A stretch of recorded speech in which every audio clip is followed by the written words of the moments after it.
This canal has been meandering through Powys for 200 years. Once home to brightly coloured boats, this waterway has been the sole playground to the wildlife since the 1930s. Visitors don't get to experience the canal from this perspective, but that's about to change. There's no boats on this section at the moment. We're going to be promoting it for paddle sports, canoe users, and encourage more people down the towpath to come and have a look at this beautiful canal. When do you think that will be happening, that they'll be able to come on their paddle boats?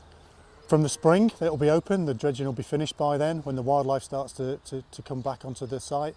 So as soon as possible, really. We've got another season of dredging further down the canal next winter, and then the whole section will be open to paddle sports and users.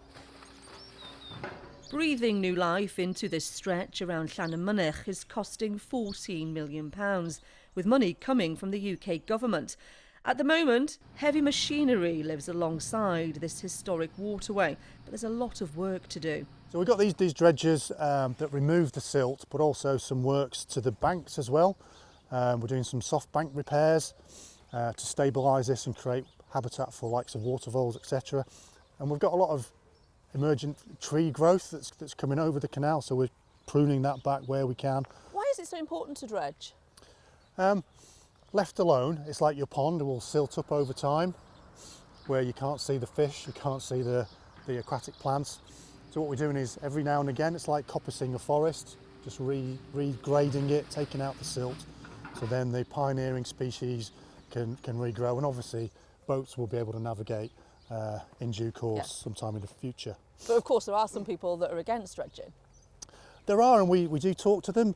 I think we have won the argument now that dredging is essential for the balance in the canal, and what we're looking to do is future-proof with respect to introducing the boats by creating some offline habitats as well. This much-needed facelift and cleansing of the waterbed should attract more visitors.